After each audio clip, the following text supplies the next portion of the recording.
ಹೇಳಿ ಸರ್, ನಂದೀಶ್ ಅವ್ರ ಮನೆ ಪರಿಸ್ಥಿತಿ ಹೇಗಿದೆ ಸರ್? ನಂದೀಶರ ಮನೆ ಪರಿಸ್ಥಿತಿ ಅಂತೂ ಆರ್ಥಿಕವಾಗಿ ಅವ್ರು ಕೂಲಿ ಮಾಡಿದ್ರೆ ಅವತ್ತಿನ ಅವ್ರ ಜೀವನ ನಡೀತಾ ಇತ್ತು. ಈಗ ಸದ್ಯಕ್ಕೆ ಒಂದು ವಾರ 11 ದಿನ ಆಯ್ತು, ಏನಿಲ್ಲ, ಅವ್ರ ಮನೆಯಲ್ಲೇ ಇದ್ದಾರೆ.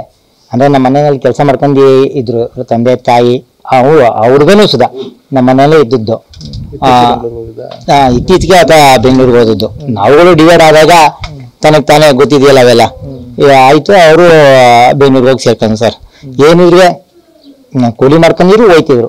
ಈಗ ಏನಿಲ್ಲ, ಇನ್ನು ನಾಳೆ ಏನೋ ನೋಡ್ಬೋದು, ಹೋಗಿ ಅವಕಾಶ ಇದೆ ಅಂತ ಹೇಳ್ತಾ ಇದ್ದಾರೆ. ನಾವು ಯಾರು ನಮ್ಮೂರ ಒಬ್ಬರಲ್ಲ ಅವ್ರನ್ನ ಕೇಳ್ಕೊಂಡು ಟೈಮಿಂಗ್ಸ್ ಏನು, ಆ 5 ನಂಬರ್, ಅದು ಏನು ನ್ಯೂಸ್ ಚಾನಲ್ ಬರ್ತದೆ ಅದಷ್ಟೇ ನಮಗೆ ಮಾಹಿತಿ. ಇನ್ನು ಎಲ್ಲೂ ಎತ್ತಿಂದು ನಮ್ಗೆ ಮಾಹಿತಿ ಗೊತ್ತಾಗಲ್ಲ ಸರ್.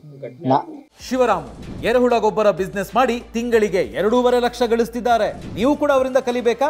ಅವ್ರ ಜೊತೆ ವಿಡಿಯೋ ಕಾಲ್ನಲ್ಲಿ ಮಾತಾಡಬೇಕಾ? ಈಗಲೇ ಫ್ರೀಡಮ್ ಆ್ಯಪ್ ಡೌನ್ಲೋಡ್ ಮಾಡಿ. ನಾನು ಬಂದು ಹೇಳಿದ ಮೇಲೆ ಇವ್ರಿಗೇನಾರು ಅರ್ಥ ಆಗೋದು ಅಷ್ಟೇ. ಅವ್ರು ಊಟ ಮಾಡಿಸ್ಬೇಕು ಅಂದ್ರೂ ಇಲ್ಲ, ನಮ್ಮ ಮಿಸ್ಸಸ್ಸೋ ಇವರು ಯಾರೋ ಬಂದು ಅಕ್ಕಪಕ್ಕ ಮನೆಯವರೇ ಬಂದು ಊಟ ಮಾಡಿಸ್ಬೇಕು, ಇಲ್ಲಾಂದರೆ ಇಲ್ಲ. ಯಾಕೆ ಅವ್ರು ಬೀಜಿಂಗ್ ಅವರು ಅಸ್ತಮ ಇರುತ್ತೆ. ಅಟ್ಲೀಸ್ಟ್ ನಮ್ಮ ಕಿಲಾರ ಆಸ್ಪತ್ರೆಗೆ ಬನ್ನಿ ಅಂದರೂ ಬರ್ತಾ ಇಲ್ಲ ಅವರು. ಎಲ್ಲಿ ವಿಡಿಯೋದಲ್ಲಿ ಬಂದ್ಬಿಡ್ತಾರೆ, ಹಿಡಿದು ಬಿಡ್ತಾರೆ.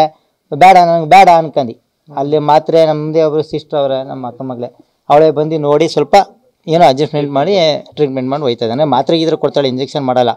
ಯಾಕೆಂದರೆ ಈ ಪರಿಸ್ಥಿತಿನಲ್ಲಿ ಡಾಕ್ಟರ್ ಇದು ಇಲ್ದಾನೆ ಏನು ಮಾಡೋಕ್ಕಾಗಲ್ಲ ಅಂದ್ಬಿಟ್ಟು ಮಾತ್ರ ಕೊಟ್ಟು ಇಲ್ಲೇ ಮನಗಿಸಿದ್ದಾರೆ.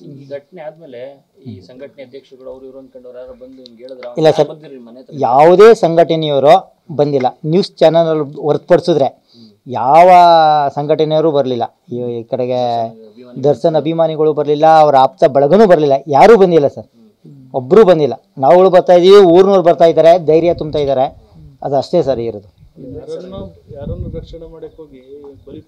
ಈಗ ಅವ್ನು ಸರ್ಕಲ್ ಒಳಗೆ ಸಿಗಾಕೊಂಡಿದ್ದಾನೆ ಸರ್. ಅವ್ನು ತಪ್ಪು ಮಾಡಿದ್ದಾನೋ ಬಿಟ್ಟಿದ್ದಾನೋ ಆತನು ಗೊತ್ತು, ಅಲ್ಲಿರೋ ಟೀಮು ಗೊತ್ತು. ಬಟ್ ಆ ಸರ್ಕಲ್ ಒಳಗಂತೂ ಇದ್ದಾನೆ, ಅದಂತೂ ಕನ್ಫರ್ಮ್, ಇಲ್ಲ ಅಂತ ನಾವು ಹೇಳೋಕ್ಕಾಗಲ್ಲ. ಆ ಸರ್ಕಲ್ ಒಳಗಿದ್ದಾನೆ. ಏನು ತಪ್ಪು ಮಾಡಿದ್ದಾನೋ ಬಿಟ್ಟಿದ್ದಾನೋ ಅದು ಅವ್ರಿಗೆ ಗೊತ್ತಿದೆ, ಅದು ಮಾತ್ರ ನಮಗೆ ಗೊತ್ತಿದೆ. ನೀವು ಏನು ತೋರಿಸ್ತಾ ಇದ್ದೀರಿ ಅವನು ಮಾಡಿದ್ದಾನೆ, ಅದಷ್ಟೇ. ಈಗ ಮಾಡಿದ್ದಾನೆ ಅಷ್ಟೇ ನಮ್ಗೆ ಗೊತ್ತಿರೋದು. ಈಗ ದರ್ಶನ್ ಅಥವಾ ಪವಿತ್ರ ಗೌಡ ಪರವಾಗಿ ವಕೀಲರು ವಾದಕ್ಕೆಲ್ಲ ರೆಡಿ ಆಗಿದ್ದಾರೆ. ಅವ್ರನ್ನ ಬೇಲ್ ಕೊಡ್ಸೋಕೆ ಮತ್ತೊಂದು ಮಾಡ್ತಾ ಇದ್ದಾರೆ ಇಂಡಿವಿಜುವಲ್ ಆಗಿ. ಈಗ ನಿಮ್ಮ ನಂದೀಶ್ ಕತೆ ಏನಾದ್ರು ಗೊತ್ತಾಯ್ತಾ? ನಾವು ಲಾಯರ್ ಇಟ್ಟಿದ್ದಾರೆ, ಯಾರೋ ದೊಡ್ಡ ಲಾಯರ್ ಅಂದ ತಕ್ಷಣನೇ ಇಡೀ ಟೀಮ್ ಇಟ್ಟಿದ್ದಾರೆ ಅಂತ ನಾವು ತಿಳ್ಕೊಂಡಿದ್ದೀವಿ ಸರ್. ನಮ್ಗೆ ಇಂಡಿವಿಜುವಲ್ ಅನ್ನೋದು ಗೊತ್ತಿರಲಿಲ್ಲ. ಈಗ ನೀವು ಹೇಳಿದ ಮೇಲೆ ಗೊತ್ತಾಯ್ತಿರೋದು. ಇಂಡಿವಿಜುವಲ್ ಅಂದ್ರೆ ಅವರು ಸಪರೇಟ್ ಆಗಿ ಇಟ್ಟಿದ್ದಾರೆ. ನಾವು ಅಂದ್ರೆ ಲಾಯರ್ ಇಟ್ಟಿದ್ದಾರೆ ಅಂದ್ರೆ ಮೀಡಿಯಾ ಮುಂದೆ ಬಂದು ಮಾತಾಡಿದಾಗ್ಲೂ ಅಷ್ಟೇ ದರ್ಶನ್ಗೆ ಬೇಲ್ ಆಗ್ತೀವಿ ಅನ್ನೋದನ್ನ ಹೇಳ್ತಾರೆ. ಬಟ್ ಅವ್ರಿಗೋಸ್ಕರ ಹೋಗಿರೋರು ಅವ್ರ ಬಗ್ಗೆ ಎಲ್ಲೂ ಏನು ಲಾಯರ್ಗಳು ಮಾತಾಡ್ತಾ ಇಲ್ಲ.